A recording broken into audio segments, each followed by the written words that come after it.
ಬೀದಿ ನಾಯಿಗಳ ಹಾವಳಿಗೆ ಜಿಬಿಎನಿಂದ ದಿಟ್ಟ ಕ್ರಮ ತೆಗೆದುಕೊಳ್ಳಲಾಗಿದೆ.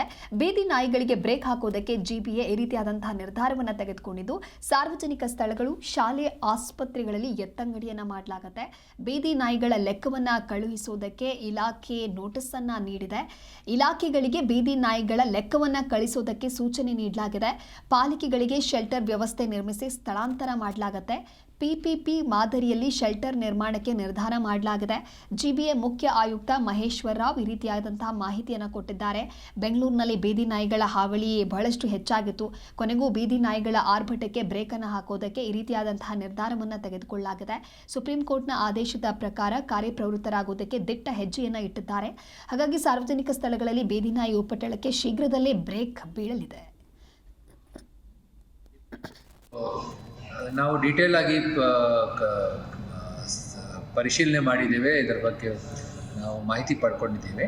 ನಮ್ಮ ಇಡೀ BBMPನಲ್ಲಿ ಯಾವೆಲ್ಲ ಎಜುಕೇಷನ್ ಇನ್ಸ್ಟಿಟ್ಯೂಷನ್ ಇದೆ ಅಥವಾ ಹಾಸ್ಪಿಟಲ್ ಇರ್ಬೋದು ಅಥವಾ ಆಸ್ಪತ್ರೆ ಇರ್ಬೋದು ಅಥವಾ ನಮ್ಮ ಸ್ಟೇಡಿಯಂ ಇರ್ಬೋದು, ಅದಕ್ಕೆ ನೋಟಿಸ್ ಕೊಟ್ಟು ಒಂದು ಸಂಬಂಧಪಟ್ಟ ನೋಡಲ್ ಅಧಿಕಾರಿ ನೇಮಿಸಬೇಕು ಅಂತ ಹೇಳಿ ಎಲ್ಲರಿಗೆ ನಿರ್ದೇಶನ ಕೊಟ್ಟಿದ್ದೇವೆ. ಕನಿಷ್ಠ 6,000 ಸ್ಕೂಲ್ ಇವೆ. ಅದಕ್ಕಿಂತ ಒಂದು 300 ಅದಕ್ಕಿಂತ ಜಾಸ್ತಿ ನಮ್ಮ PU ಮತ್ತು ಕಾಲೇಜಸ್ ಇರಬೇಕು. ಅವರೆಲ್ಲರಿಗೆ ಅದೇ 1,000 ಇರಬೇಕು.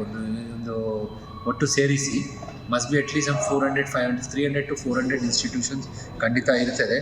ಪ್ಲಸ್ ನಮ್ಮ ಹಾಸ್ಪಿಟಲ್ಸ್ ಏನು KPMB ಆ್ಯಕ್ಟಲ್ಲಿ ರಿಜಿಸ್ಟರ್ ಆಗಿದ್ದಾರೆ, ಅವರೆಲ್ಲರೂ ಒಂದು ನೋಡಲ್ ಆಫೀಸರ್ನ ನೇಮಿಸಬೇಕು.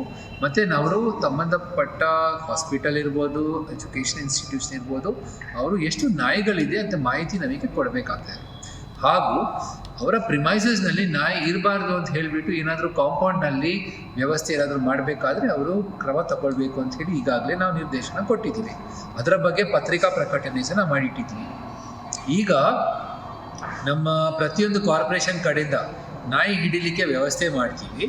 ಆ ಡಾಗ್ ಕ್ಯಾಚರ್ಸನ್ನು ಸಹ ವ್ಯವಸ್ಥೆ ಮಾಡ್ತೇವೆ. ನಮ್ಮ ಸೆಂಟ್ರಲ್ ಕಮಿಷನರ್ ಅಧ್ಯಕ್ಷತೆ ಒಂದು ಕಮಿಟಿ ಮಾಡಿಟ್ಟಿದ್ದೀವಿ. ಅವರು ಪ್ರತಿಯೊಂದು ಸೆಂಟರ್ನಲ್ಲಿ 100 ನಾಯಿಗಳನ್ನ ಸಾಕಲಿಕ್ಕೆ ಎಷ್ಟು ಖರ್ಚಾಗ್ಬೋದು ಅಂತ ಹೇಳಿಬಿಟ್ಟು ಅದರ ಡೀಟೇಲ್ಸ್ ವರ್ಕೌಟ್ ಮಾಡಿ ಮಾಹಿತಿ ಕೊಟ್ಟಿದ್ದಾರೆ. ಅದರ ಆಧಾರದ ಮೇಲೆ ಈಗ ನಾವು ಶೆಲ್ಟರ್ಸ್ನ ಗುರುತುಪಡಿಸಲಿಕ್ಕೆ ವ್ಯವಸ್ಥೆ ಮಾಡಿಟ್ಟಿದ್ದೇವೆ. ನಮಗೆ 2 ಥರ ವ್ಯವಸ್ಥೆ ಮಾಡ್ಬೋದು. ಒಂದು PPP ಆಧಾರದ